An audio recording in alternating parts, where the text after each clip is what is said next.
yanquis de mierda. Aquí hay un pueblo digno, yanquis de mierda. Váyanse al carajo, yanquis de mierda. Te están desinformando, te están desinformando.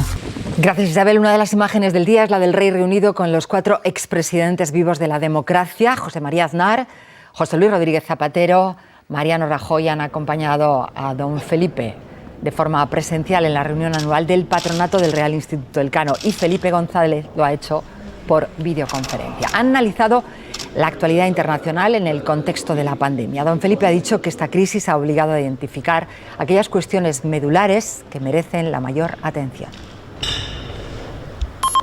Te están desinformando. Es distinta a la suya. La semana pasada. Sí, pero vamos a sí, pero la semana pasada le mandó un mensaje claramente a usted. Dijo, él dice que sabe mucho más de Venezuela que yo. Cuando se sepa la verdad, que no diga que no la conoce. No he dicho más que él en concreto. He dicho que en general, después de haber estado allí hacer 30 y tantos viajes y tener el conocimiento de todos los líderes de la oposición, del gobierno, hablar todos los días con ellos, pues creo que conozco. Pero diré una cosa, a alguien le extraña, a alguien le extraña que yo... Escuchamos a Felipe González. El día de la caída de Maduro no sabemos cuándo va a ser, pero no está tan lejos. Aquellos que me reprochan mi posición, argumentando que conocen mucho mejor que yo lo que pasa en Venezuela, no digan el día después de la caída de Maduro, que llegará, que ellos no sabían. Porque si saben, saben. Y tienen que asumir la responsabilidad de sus posiciones porque saben lo que pasa en Venezuela. Sí, no sé lo que sabe y lo que he hecho. Porque Leopoldo López está aquí en gran medida porque yo logré liberarle de la cárcel el Ramo Verde, como a cientos de personas en Venezuela. Y que era injusto que estuviesen en la cárcel esos opositores. Hombre, si no, no lo hubiera hecho. Si no pensara que hay que sacar, que tienen que estar fuera, no lo hubiera hecho. Igual que estoy en contra de cualquier, como hemos visto, que ha habido una operación Gedeón, que hubo ataques con drones, intentos de golpes de Estado. Estoy radicalmente en contra. ¿A alguien le extraña que yo esté por el diálogo y el acuerdo? Ahora se va a celebrar los prácticamente 20 años del acuerdo antiterrorista. Estoy por el acuerdo antiterrorista, por el acuerdo y el diálogo en Venezuela, por el acuerdo y el diálogo en Cataluña, por el acuerdo y el diálogo con Euskadi. Yo tengo una línea, procuro ser coherente y, por tanto, siempre me estaré alejado de cualquier intento de fuerza, de pensar que se puede imponer, porque no se puede imponer las cosas normalmente. Siempre estaré en el diálogo, siempre estaré ahí. Pues... Te están desinformando. Bueno, 8:58 de la mañana y un poquito, estamos ahí como muy ajustaditos de tiempo, muy bien. Aquí con Ana Terradillos, con Ketty Garat, con Rodolfo Irago y con Eduardo Inda. Muy buenos días. Una hora menos en las Islas Canarias.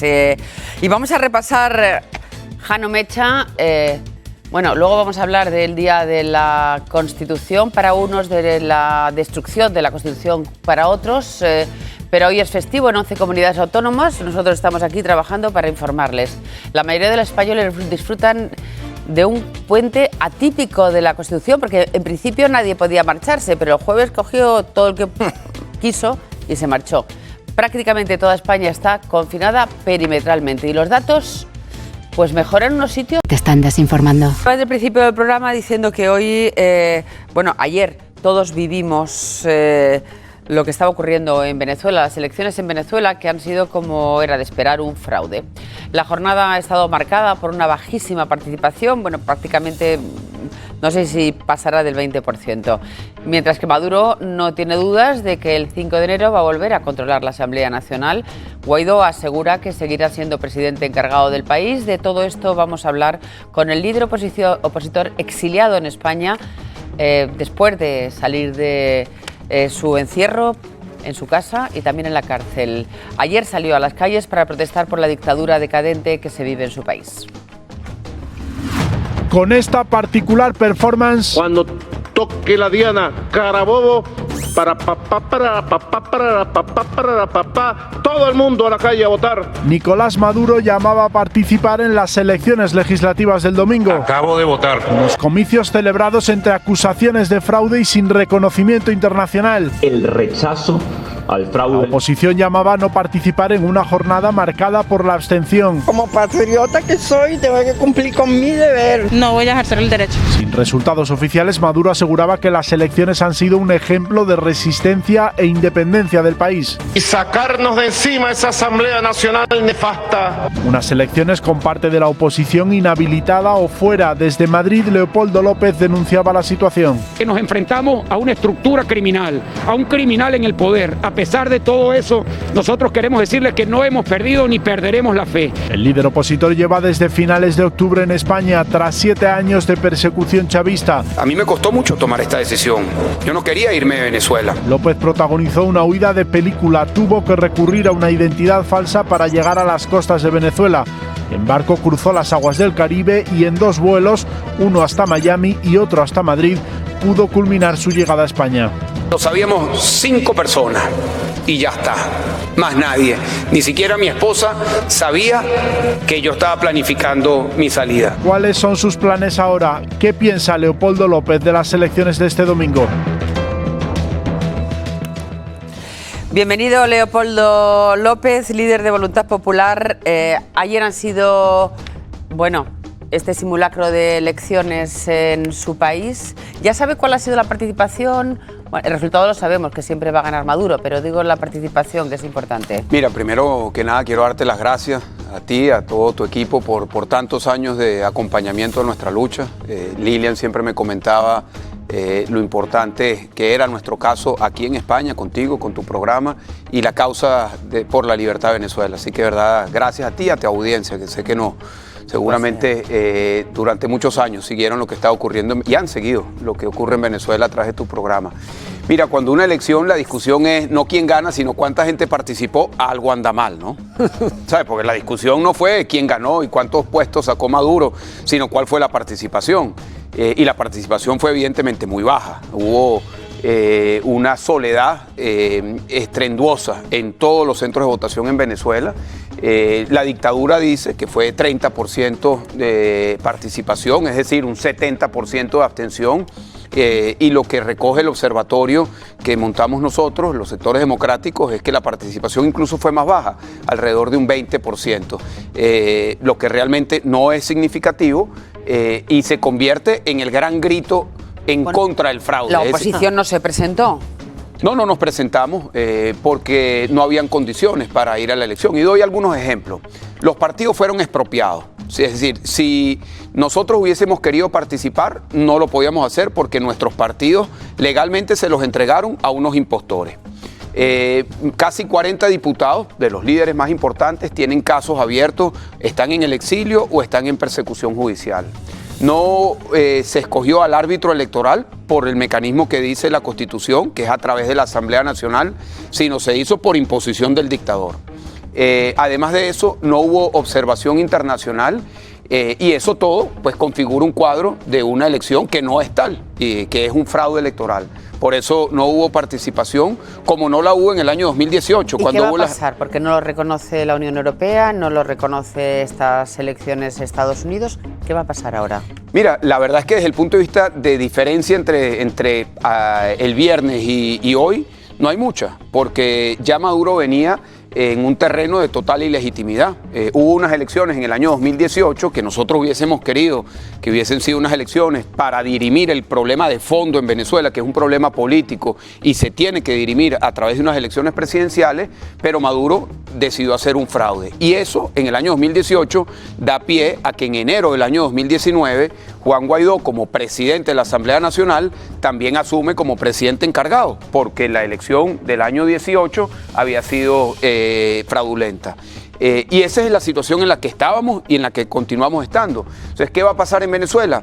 Sigue Maduro por ahora con una imposición dictatorial, criminal y arbitraria, y nosotros pues tenemos que seguir adelante en la lucha por la conquista de la libertad y elecciones presidenciales libres, justas y verificables. Eso es lo que nosotros queremos para Observadores, Venezuela. dice, no ha habido observadores internacionales. Alguno ha habido. Le voy a poner lo que ha dicho el expresidente español Zapatero, que lo tenemos porque él sí que ha ido de observador. Evo Morales también ha ido de observador. Tenemos... luego lo ponemos, sí, que no lo tenemos. Bueno, ¿qué le parece que Zapatero... la relación que está teniendo con Venezuela? ¿Cree que ayuda a la libertad de Venezuela o cree que ayuda a Maduro? No tengo ninguna duda que es una gestión a favor del dictador Nicolás Maduro. Es decir, lo que dijo el expresidente Zapatero, con todo mi respeto a la institucionalidad de un expresidente, de verdad, esto no lo digo con la intención de hablar de la política española, que no es mi intención, pero sí de la venezolana, porque fue el expresidente Zapatero a Venezuela a blanquear unas elecciones que no hay manera de hacerlo, y que él haya hablado de los opositores que están allí participando. Él sabe muy bien que son unos bufones de Maduro. Él sabe muy bien que nosotros llevamos años trabajando para que sean unas elecciones libres, justas y verificables.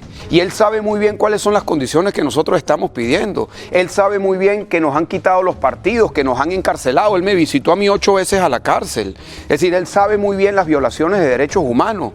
Si él dice conocer la situación de Venezuela, entonces conoce los informes de la ONU, no lo que decimos nosotros, lo que dice la ONU, lo que dice Michelle Bachelet, expresidenta de Chile, miembro del Partido Socialista Chileno, que dice que en Venezuela se cometen crímenes de lesa humanidad, violaciones severas a los derechos humanos, que lo dice también el Consejo de Derechos Humanos de la ONU, que la Corte Penal Internacional está diciendo que Nicolás Maduro es responsable de haber cometido crímenes de lesa humanidad. Eso lo sabe el expresidente Zapatero también, porque esas cosas no se pueden obviar.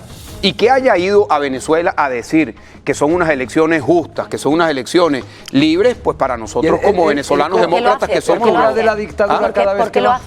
Él cobra de la dictadura cada vez que va. Mira, yo no puedo responder eso, y sería para mí irresponsable decir si cobra o no cobra. Yo no tengo pruebas de eso. Lo que sí les puedo decir es que son unas declaraciones totalmente irresponsables que se apartan del compromiso de defender la democracia, los derechos humanos y la libertad. Y yo esperaría que un expresidente de una democracia por lo menos se dedique a defender las democracias, porque en Venezuela lo que estamos pidiendo es democracia y libertad, y tiene un impacto tremendo en el resto de la gestión. Entonces nosotros sí, en eso sí somos exigentes, que seamos severos en la exigencia por la democracia, pero por el respeto a los derechos humanos, por las libertades. ¿Por qué lo puede hacer? ¿Qué puede hacer que una persona que ve una cosa, que lo testa con sus propios ojos, que lo percibe y lo ve en persona, in situ, primera mano, diga lo contrario de lo que ve? Mira, yo no te puedo responder eso, pero lo que sí te puedo decir es que él ha conocido muchos testimonios de personas que han sido víctimas de haberse violado los derechos humanos, muchos testimonios. Él lo ha visto porque han hablado con él. Él ha estado en las cárceles venezolanas. Él ha estado en las cárceles venezolanas y ha hablado con presos políticos.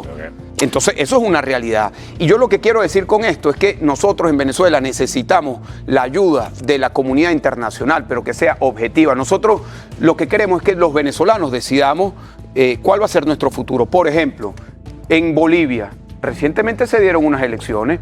Para allá fue el vicepresidente del gobierno español y celebraba que se hayan hecho unas elecciones, cosa que es positiva.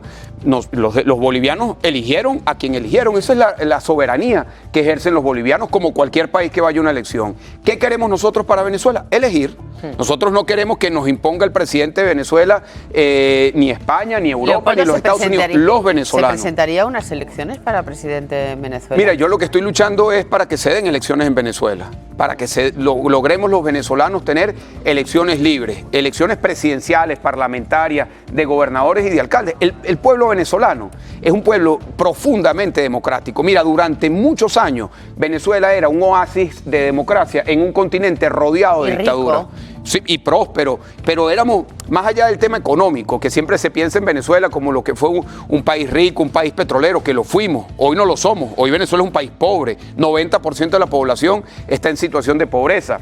Somos un país potencialmente rico en el futuro si hacemos las cosas bien, pero hoy somos un país pobre. Y en el pasado fuimos una isla de democracia en el continente. Hoy somos una isla de dictadura en el continente. Y nosotros lo que esperamos es que los líderes mundiales, que son demócratas, que defienden la libertad, nos acompañen a conquistar la democracia y la libertad. Vamos a escuchar, porque estábamos hablando de lo que había dicho Zapatero, que ha ido como observador.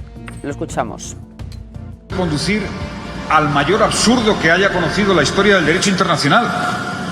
Porque si no se reconoce la asamblea que hoy se elige, y la asamblea que había ya no existe porque cumplió su mandato, y si no se reconoce al presidente Maduro por el hipotético acusación de fraude de la elección de mayo de 2018 y el presidente Guaidó era presidente por una asamblea que ya no existe y por tanto también termina esa hipotética reconocimiento, pues en fin, no, o sea, al absurdo no se puede llegar. No, yo creo que el absurdo son esas declaraciones. Sinceramente se los digo. Y insisto, eso se lo estoy diciendo con mucho respeto. Mira, yo desde que llegué a España me han preguntado mucho por el presidente Zapatero. Y yo he sido muy respetuoso, porque yo soy respetuoso de la política y la dinámica interna de España, porque nuestra ocupación, nuestro interés es Venezuela. Pero ahí está él en Venezuela diciendo mentiras. Eso por supuesto sí nos afecta a nosotros. Eso por supuesto sí tenemos que responderlo, porque lo que está diciendo es mentira. En Venezuela no hubo una elección libre, ni justa ni transparente, y él lo sabe. Lo que hubo fue un fraude electoral que se está buscando blanquear, y nosotros eso lo tenemos que denunciar, y lo tenemos que denunciar porque nuestra lucha es precisamente porque los venezolanos podamos votar, y eso es lo que no hemos podido hasta ahora. Mira, en el año 2015 no teníamos una fecha para las elecciones que eligieron esta asamblea. Yo estaba preso en Ramo Verde y nosotros decidimos hacer una huelga de hambre. Estando presos, estábamos Daniel Ceballos y yo, otro preso político, y decidimos iniciar una huelga de hambre. Y esa huelga de hambre luego se sumaron más de 100 otros presos políticos y más de 100 personas en las afueras de las cárceles, entre ellos Juan Guaidó. Y estuvimos 28 días en huelga de hambre. Yo perdí 14 kilos. Y logramos que se impusiera una fecha electoral y luego ganamos esas elecciones. Esas fueron las últimas elecciones más o menos libres y transparentes en Venezuela. Hoy eso no ocurre. Hoy las elecciones en Venezuela son como las elecciones que hacía Saddam Hussein en Irak. ¿Y qué tiene que pasar? O las que se hacen en Cuba. Pero algún día tiene que haber unas elecciones a las que se pueda presentar la oposición y gane o pierda. Pero, decir que y gane o pierda. Pero las tendrá que convocar Maduro. Este es el problema, ¿no? Bueno, allí es donde nosotros pedimos el acompañamiento de la comunidad internacional, de la Unión Europea, para que se haga la presión para que esas sean unas elecciones que cuenten con observación internacional. No hay manera que se haga una elección en Venezuela que sea libre si no contamos con la observación internacional, particularmente de la Unión Europea, porque la Unión Europea tiene una trayectoria importantísima, tiene experticia, tiene equipo y tiene mucha credibilidad en el seguimiento de elecciones en el mundo. ¿En el nuevo presidente de Estados Unidos, Biden? Mira, el presidente electo Biden ha declarado, primero, que Nicolás Maduro es un dictador. Segundo, que Venezuela tiene que ser un país libre. Y tercero, que tiene que haber elecciones libres, justas y verificables. Nosotros confiamos en que esa línea se va a mantener. Pero además el tema Venezuela en la política norteamericana ha sido un tema bipartidista, que lo han apoyado con igual de compromiso y entusiasmo los demócratas y los republicanos. Cuando fue Guaidó al Estado de la Nación, el discurso del Estado de la Nación, que lo invitó el presidente Trump, recibió una ovación de pie de los demócratas y los republicanos. Porque la causa venezolana quizás es el único tema, a lo mejor hay dos o tres en la política de Estados Unidos. La única ovación de ese día de todos Ana, y yo luego quiero saber que me cuente cómo salió de Venezuela. Sí, eso es muy bonito. No, yo le quería preguntar una cosa, señor López. Está claro que estamos ante un simulacro democrático, ¿no? Y es cierto además que la comunidad internacional no respalda nada, pero yo le pregunto, ¿el señor Guaidó representa una oposición fallida también? Mira, Guaidó representa la legitimidad, que es lo más importante. Representa la legitimidad que no tiene Nicolás Maduro. Juan Guaidó es un diputado, un joven diputado, fundador de nuestro partido, que durante muchos años se ha dedicado a la calle, a la política, y llega a ser diputado. Le tocaba ser presidente de la Asamblea Nacional y tuvo que asumir el desafío de ser presidente encargado. Y ha hecho, contra toda la adversidad, contra todos los obstáculos, allí se ha mantenido, unificando los sectores democráticos, los partidos democráticos que están representados en la Asamblea Nacional y al pueblo que quiere elecciones libres. Él está en un proceso en el que le ha tocado liderar la coalición democrática en un momento muy complejo. Y sin duda alguna, hoy Juan Guaidó es el líder con mayor apoyo popular que hay en Venezuela, por encima de Nicolás Maduro, por supuesto, y por encima de cualquier otro.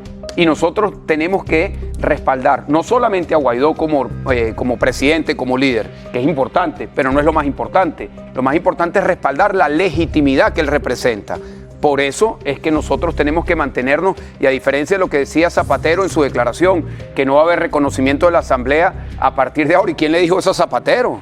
¿Y quién dijo eso? Por supuesto que va a haber reconocimiento de la Asamblea, y va a haber reconocimiento de la Asamblea por parte de los venezolanos, que es lo primero, y también por parte de los otros países, porque si no hubo una elección legítima para sustituir la Asamblea electa en el año 2015, pues la Asamblea electa en el año 2015 con 14 millones de votos, ayer no llegaron a 4, con 14 millones de votos que fue electa esa Asamblea, pues tiene que continuar. Y va a continuar también Juan Guaidó. ¿Hasta cuándo? Hasta que tengamos elecciones libres, justas y verificables. Leopoldo, estuviste 7 años preso en Rabo Verde, preso también de alguna manera en su casa, y después en la Embajada de España más de un año, ¿no? Ha estado residente 1 año y medio, en la Embajada de España. ¿Cómo consiguió salir?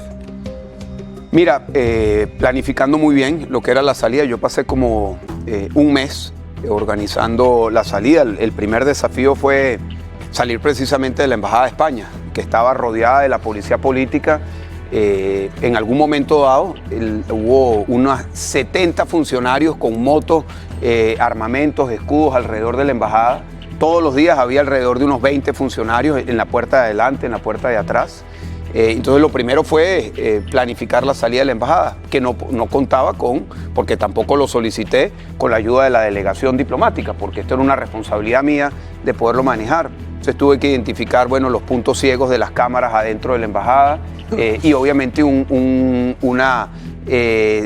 varios días evaluando a qué hora era el cambio de guardia de las policías que estaban afuera.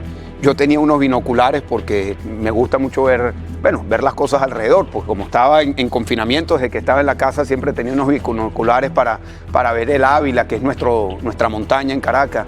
Y con esos binoculares pues podía ver a qué hora era el cambio de guardia, y así planificamos la mejor hora. Luego me tocó organizar la salida hacia la frontera, obviamente con una identidad que no era la mía, y con una indumentaria que no era la de paisano, sino que tenía que tenía... Y la mascarilla. Y por supuesto la mascarilla ayudó muchísimo. Tuvimos momentos de tensión, momentos difíciles, pero lo logramos. Y éramos un grupo muy pequeño. Pero estás aquí con tu familia, te has reencontrado con tus hijos, con Lilian, que... Sí, hola Lilian, aquí. ¿cómo estás? Un beso muy fuerte. Qué valiente es tu mujer, ¿eh? Lo máximo, esa es la mayor bendición que me ha dado Papá Dios. Ella y mis hijos. Y tus padres, que también han peleado muchísimo aquí. No, mis padres, y gracias a Dios están muy bien, y nos hemos encontrado.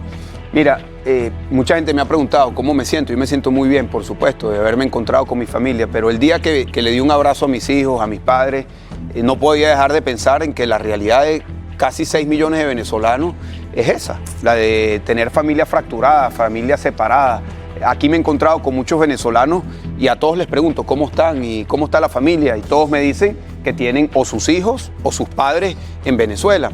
Esa realidad de familia fracturada la tenemos hoy los venezolanos, que la tuvo España durante un tiempo, porque nosotros también en Venezuela recibimos a cientos de miles de españoles. Hombre, me han conseguido muchísimos españoles que me hablan de sus tíos, de sus abuelos, de sus primos que estuvieron en algún momento dado en Venezuela. Mira, Leopoldo, pues el día que tú puedas volver a Venezuela será un gran día para la democracia, porque significará que va a haber elecciones libres, o que ha habido elecciones libres en Venezuela. Bueno, a lo mejor nos toca regresar antes. Mira, yo salí sin querer salir de Venezuela, pero tenemos un firme compromiso. Yo estoy físicamente aquí en España hablando con ustedes, pero yo tengo mi cabeza y mi corazón y mi tiempo dedicado a Venezuela. Y estás haciendo tu trabajo también para que no se olvide nuestra causa. La causa venezolana. Muchísimas gracias, Leopoldo, por estar aquí. Es un placer, es un gusto. Tantas veces que hemos hablado de ti, que hemos hablado con Lilian, que te hemos visto en prisión, que te hemos visto en huelga de hambre, que hemos visto cómo te sacaban de tu casa. Tenerte aquí, pues la verdad es que pues da mucha tranquilidad. Ojalá un día los venezolanos tengáis lo que os merecéis, que es sencillamente la libertad para elegir a quien queréis. La libertad es lo más importante. Muchas gracias. Muchísimas gracias. Muchas y gracias a todos. ustedes. Patricia. Vamos con más asuntos. Muy buenos días a todos. Un peligroso butronero, el Piojo, se ha fugado de la cárcel de Valdemoro cerrando los barrotes. Después, teóricamente, escaló junto a su hermano los muros del patio con varias cuerdas. Les ayudó un tercer interno. Te están desinformando. Usted está en la élite del poder y conectado con todas las élites del poder. Trabajo 25 horas al día. Trabajo 25 horas al día para eso. Florentino Pérez, el presidente del Real Madrid, bajo cuyo cobijo ha estado usted toda la vida. Y este señor es una de las grandes empresas capitalistas que, entre otras cosas, tiene a este pueblo hundido en la miseria. Florentino Pérez, presidente del Real Madrid, del cual fue usted jefe de prensa. Director de comunicación del Real Madrid. De comunicación. Yo nunca he tenido nada que ver con su empresa.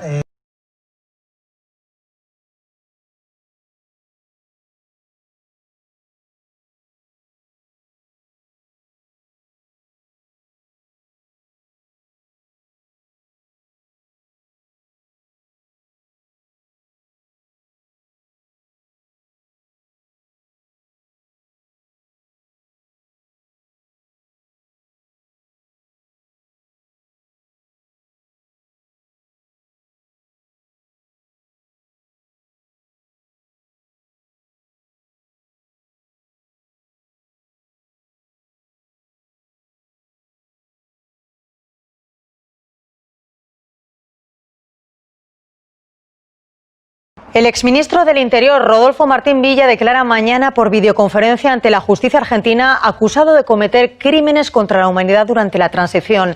El expolítico ha remitido a la magistrada cartas de apoyo de los últimos 4 presidentes del gobierno. Los denunciantes le acusan de ser responsable de los abusos policiales cometidos en aquella época. El exministro de la Transición, Rodolfo Martín Villa, declara mañana por videoconferencia ante una jueza argentina acusado de cometer crímenes contra la humanidad. Juro por mi conciencia y honor. A pocas horas de declarar, las víctimas esperan que se haga justicia. Saber fehacientemente lo que pasó, el derecho a la verdad y que se haga justicia, acabar con la impunidad en el Estado español. El expolítico cuenta con el apoyo de los 4 expresidentes del Gobierno de la Democracia que siguen vivos. González, Aznar, Rodríguez Zapatero y Rajoy han escrito testimonios en su defensa. No es posible, dicen, un juicio objetivo sin haber vivido la transición. Vi desde un principio en la figura del señor Martín Villa a uno de los jóvenes políticos que con más convicción y eficacia contribuyeron a afianzar el nacimiento de la democracia en mi país. Los denunciantes responden. Nos ha pillado de sorpresa y nos ha llenado de indignación. El Estado se protege a sí mismo de todos los delitos de lesa humanidad producidos durante la época de la dictadura y de la época de la transición. Le acusan de ser el máximo responsable político de algunos de los abusos cometidos por la policía durante esos años,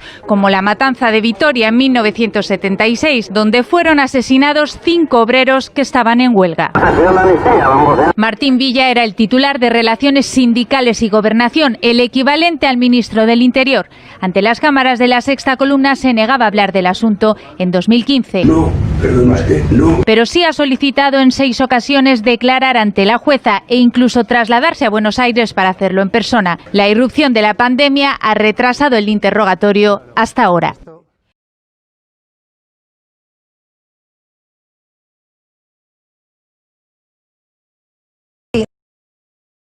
Que han empleado en el mundo. Hola, I'm Mike Pence. Assalamu alaikum. Nicolas Maduro is a dictator with no legitimate claim to power. Muammar Gaddafi has lost legitimacy to lead, and he must leave. On behalf of the American people, we say to all the good people of Venezuela, estamos con ustedes. We will now stand with you in your struggle to realize the peace and prosperity that freedom can bring. We will stay with you until democracy is restored and you reclaim your birthright of libertad. And the aspirations of the Libyan people for freedom, democracy, and dignity must be met. We are standing with the people of Libya. We are with you. We stand with you. En una gran crisis humanitaria es así. ¿Quién fue el responsable? el que dio la orden de bombardear y destruir Libia. Año 2011 destruyeron Libia, 20.000 bombardeos aéreos, mataron al líder de Libia, el coronel Muammar Gaddafi. Y él... He solicitado al Congreso de los Diputados la autorización prevista en la Ley de Defensa Nacional para el papel que han de jugar nuestras Fuerzas Armadas en esta operación.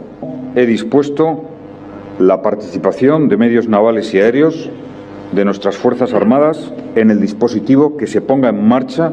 Su vocación imperial y con la guerra. Nada me puede hacer más ilusión que ver a una mujer al frente de la primera democracia del mundo. Por eso estoy aquí, convencido, decidido, pidiendo el voto, y los latinos, los hispanos, tienen que estar con Hillary. Están con Hillary. Están con Hillary.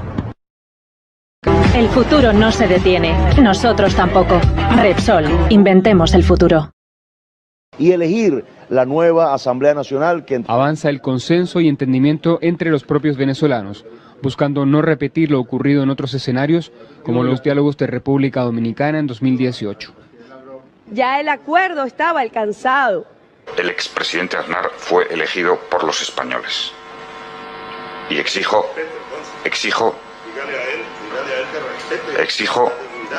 un momentín. Exijo ese respeto, por una razón además. Por supuesto. Bien. ¿Por qué no te callas? Por favor, no hagamos diálogo, han tenido tiempo para plantear su posición. Sí, un momentín. Presidente, termine y después...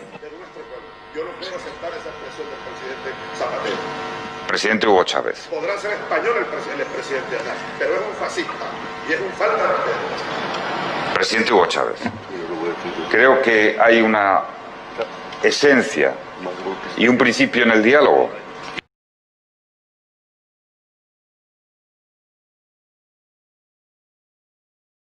No, está bien. No quiero seguir por ahí, no quiero insistir, que no tengo ganas de que me diga por qué no te callas.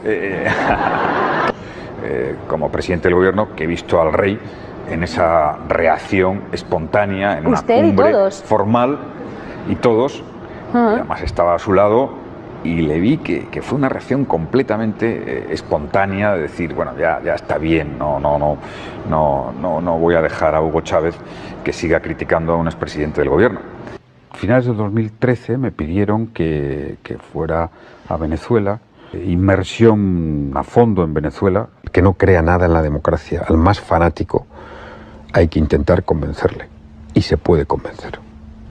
Liderando una etapa en Latinoamérica. Están esperando. El futuro no se detiene, nosotros tampoco. Repsol, inventemos el futuro. Del rey que le dijo a Chávez que te calles, que tenía al señor Aznar. El señor Zapatero reprochó al señor Chávez esa forma de dirigirse al presidente de España. El gobierno de España da 8 días a Nicolás Maduro, por parte del régimen de Maduro. El gobierno de España anuncia que reconoce oficialmente al señor Guaidó Márquez como presidente encargado de Venezuela. España, el gobierno, los expresidentes Felipe González y José María Aznar y líderes de la oposición han rechazado la condena del opositor venezolano. Vean.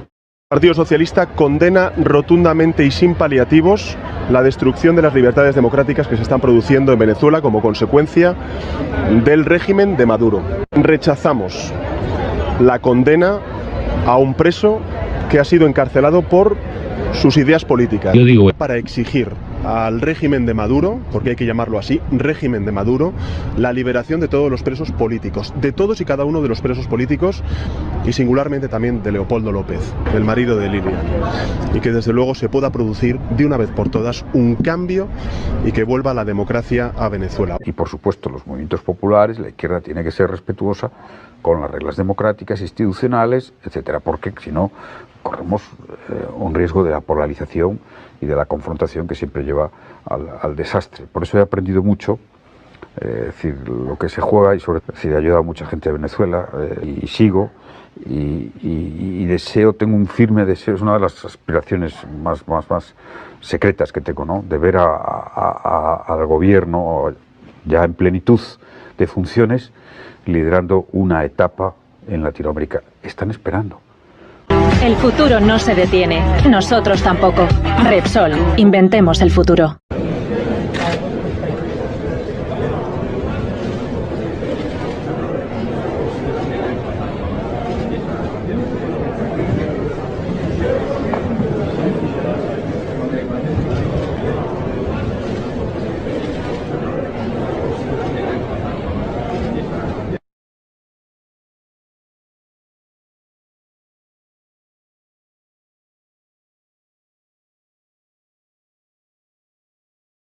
De todo. Golpista, presidente ilegítimo, felón. Me han dicho hasta incluso que tengo las manos manchadas de sangre.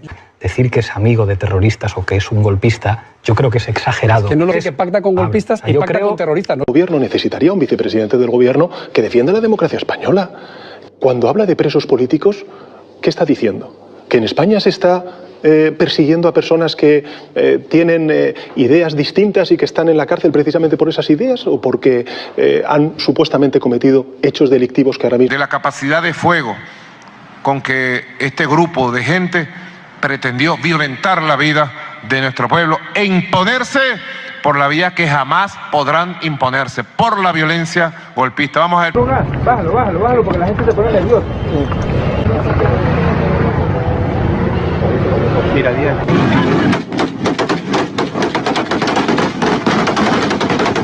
yo he estado activo, yo no he dejado de estar activo. Al huésped Leopoldo López en la misma puerta de la embajada en Caracas. Puede quedarse, no le entregarán a las autoridades venezolanas. He escuchado decir que Leopoldo López es un golpista y que en consecuencia está justificada su prisión en Venezuela, que defender la libertad dentro de nuestras fronteras, pero también en pueblos hermanos como Venezuela.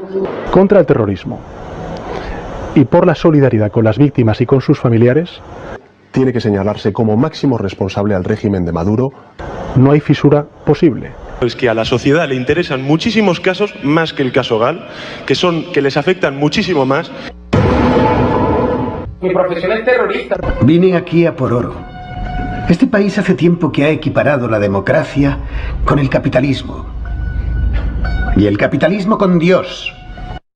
¿Cuántos años hace que conoces a Leopoldo? Yo le conozco, anduvo por aquí con dinero de la cooperación española, con una fundación española de capital público, ahí lo conocí y luego estuve ayudándole a formar lo que luego fue Voluntad Popular como partido político, ¿no? Partido Socialdemócrata, partido de izquierda, demócrata, partido de izquierda, demócrata, partido de izquierda. Sí, Hay gente que se piensa que Leopoldo López es de derecha. Voluntad Popular no es un partido político, es un grupo terrorista. Palabras de Leopoldo López, el líder opositor venezolano. Esta tarde ha habido rueda de prensa. Nuestro compañero Yélamo ha conseguido hablar con él. Le ha preguntado por Podemos. Escuche lo que ha dicho Leopoldo López. Nos decía usted que el presidente Sánchez le ha transmitido que Nicolás Maduro es un dictador. Bueno, sin duda alguna. Yo vi mucha claridad en la posición del presidente Sánchez con respecto a Venezuela, con respecto a las elecciones del 6 de diciembre, que no son elecciones, sino que son una farsa electoral, que no van a ser reconocidas por España ni por Europa. ¿Y qué opinión le merece entonces el gobierno de coalición con el que Pedro Sánchez comparte las labores de gobierno, con un partido como Podemos? Yo creo que cualquier partido, cualquier persona, cualquier líder que hoy no reconozca a Nicolás Maduro como un dictador cruel, represor, violento e incluso, lo digo con responsabilidad, asesino, es alguien que también estaría asumiendo una responsabilidad. Están esperando, están esperando, están esperando, están esperando, están esperando.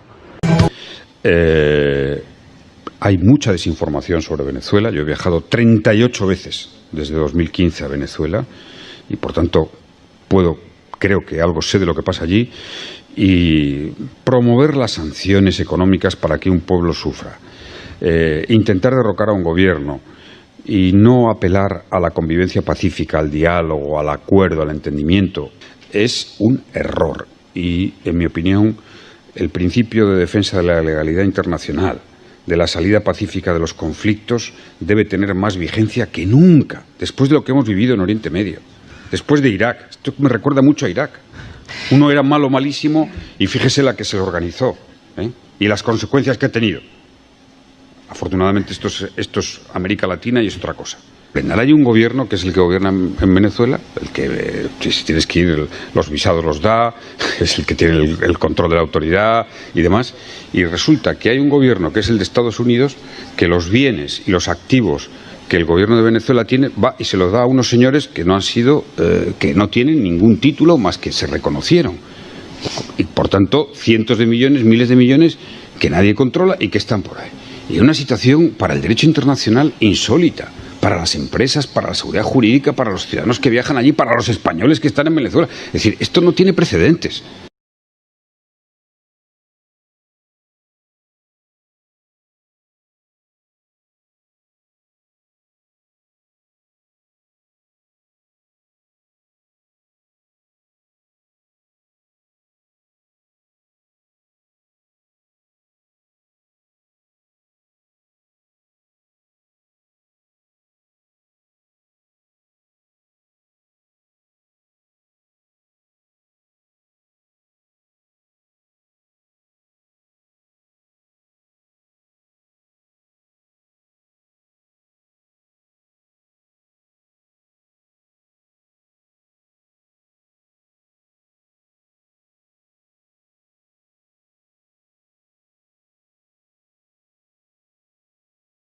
Hablando, ¿no? José Luis Rodríguez Zapatero.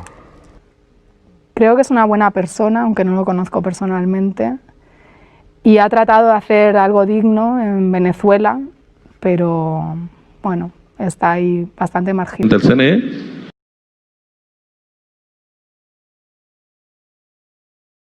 De Rodríguez Zapatero, que es uno de los enviados especiales para el diálogo con la oposición y la oposición en el gobierno. Borrell, ¿en qué lado está de los dos? Yo no me situaría en ese hemisferio, o González o Zapatero. ¿En el del diálogo o en el de la dureza? Pues hay que mantener el diálogo por encima de todo. Los problemas políticos hay que resolverlos dialogando y también teniendo posiciones firmes. Pero el presidente Zapatero ha hecho un trabajo interesante que ha conseguido la liberación de muchos presos políticos. El presidente Zapatero ha conseguido la liberación de muchos presos políticos. Su tarea es algo que corresponde a su iniciativa personal, que el gobierno respeta, reconoce los resultados que ha obtenido. Otro expresidente del gobierno español, el señor González, Felipe González, también ha participado en las mediaciones en Venezuela. Es obvio que desde una perspectiva diferente, en la medida en que tanto la una como la otra puedan contribuir a la liberación de presos y a relajar las circunstancias que propicien un mejor diálogo, nos parecerá muy bien. ¿O ustedes creen que el embajador de Estados Unidos, de Francia, de Alemania, de cualquier país democrático se hubiera quedado tranquilamente sentado en silencio escuchando que en su país hay presos políticos, no se respetan los derechos humanos y un montón de lindezas que hemos oído demasiadas veces? No.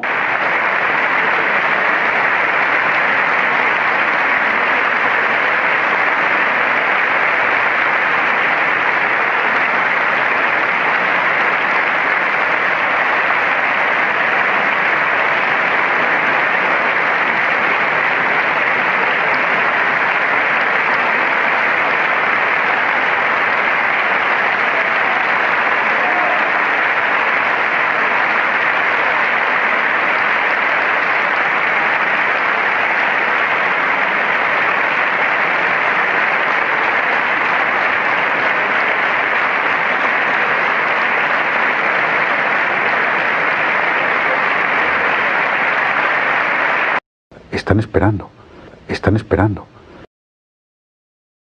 Luego nosotros defendemos el pacto constitucional. El pacto constitucional no se trocea. El pacto constitucional es un todo donde se refleja la monarquía.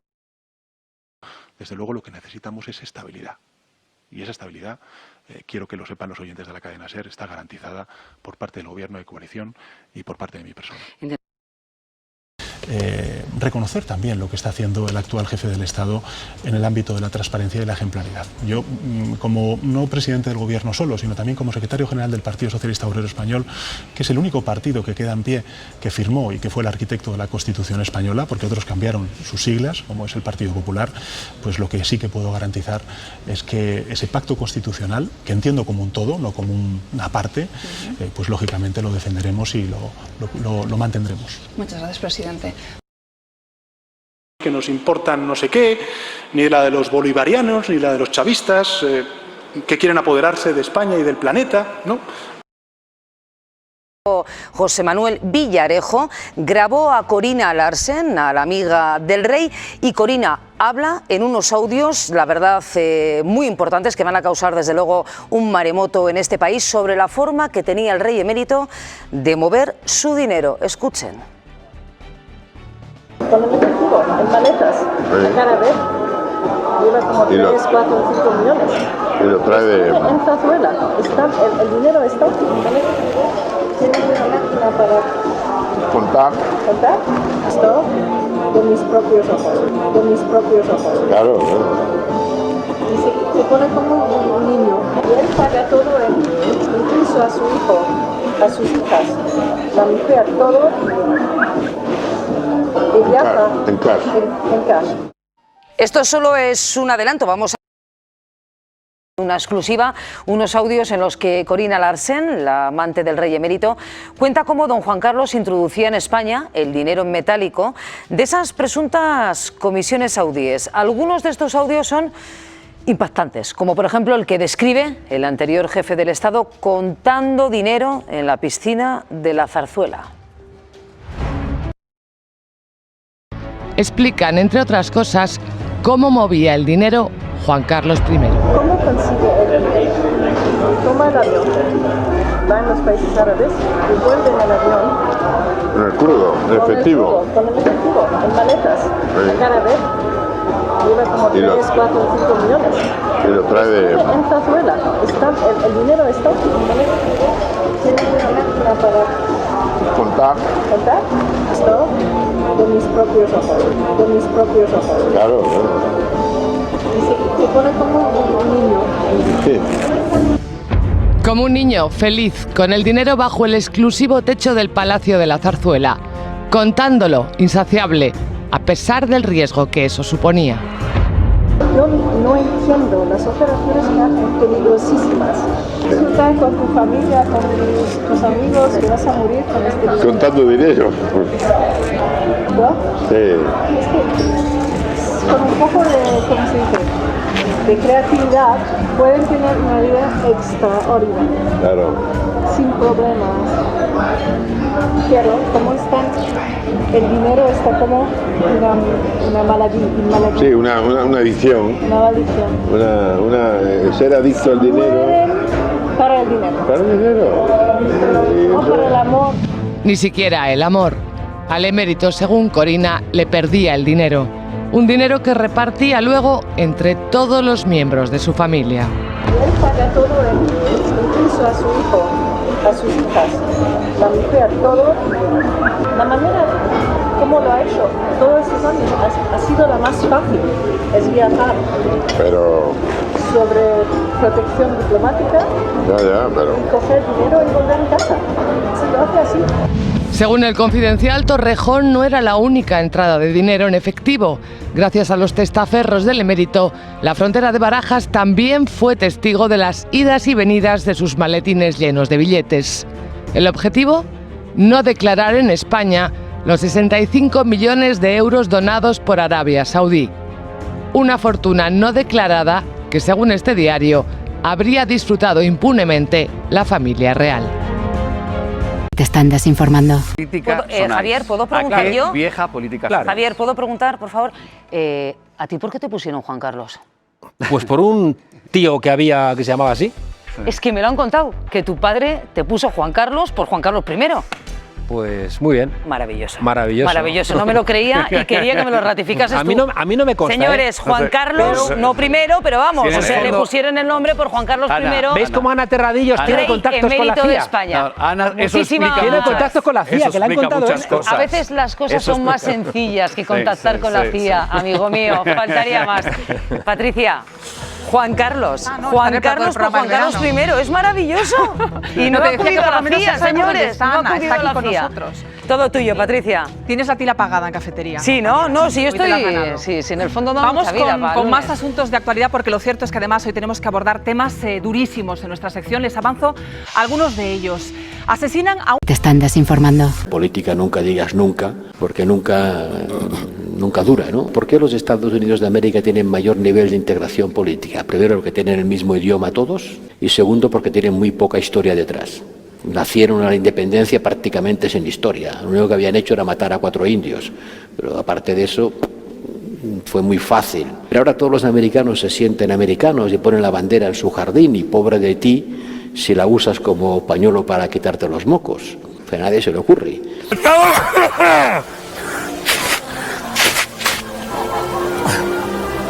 Pero si se le ocurriera a alguien, lo pagaría caro. ¿Por qué? Porque hay un sentimiento identitario desarrollado que soporta la idea de la nación. Los americanos llaman nación a la federación y estados a los estados federados.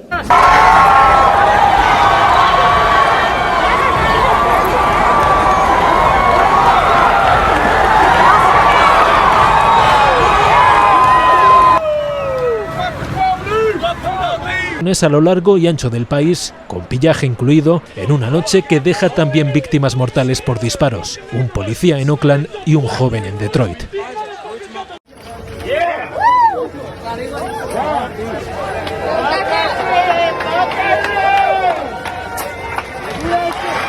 Porque las capacidades de algunos estados, Italia y España, pero también otros, a seguir acumulando deudas no es infinita. Y hemos de pasar del Josep Borrell, préstamo jefe de la diplomacia a la comunitaria y vicepresidente de la Comisión Europea, aún tiene en la retina la imagen de banderas europeas ardiendo en Italia.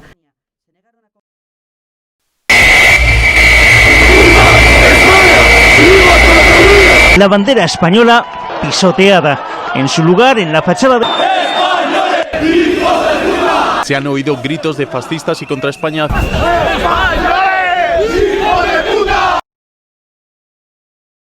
¡Váyanse al carajo, yanquis de mierda!